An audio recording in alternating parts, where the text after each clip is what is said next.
da gaban ije yogi sun fashi da ne dinan waya inji videos and inji to ne shi. Hello everyone. My name is Yama Shunzum. I'm one of the board of directors for Australia Tibet Council. On this occasion, I'm very honored to address you all on behalf of Australia Tibet Council, an organization dedicated for championing the fundamental rights and freedom of Tibet.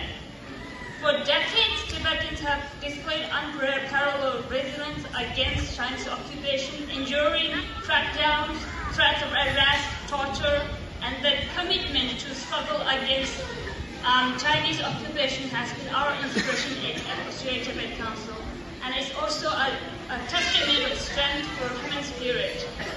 Currently, we are confronted with the pressing issue in Tibet, affecting 1 million Tibetan children in Chinese boarding schools. These institutions are labeled the global boarding school style by United Nations and systematically denying Tibetan children in their language, culture, and religious rights. This echoes the historical injustice witnessed in United States, Canada, Australia with the residential schools for their indigenous peoples. Australian Tibet Council campaigns for Australian government, particularly the Foreign Minister, to call upon China for immediate abolition of these residential boarding schools and free schools that impose onto Tibetan children.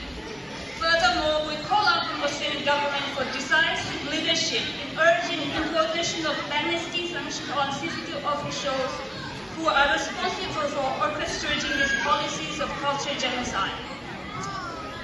Turning to the critical matter of His Holiness Dalai Lama's future succession, we implore Australian government to ensure that Tibetans inside Tibet, as well as Buddhists across the world, that they will oppose interference by China in the selection process, drawing to the attention to the historical events such as disappearance of Panchen Lama, the Genichi Inima in 1995, and China's regulatory decree underscores the urgency of safeguarding the religious rights and freedom of Tibetans.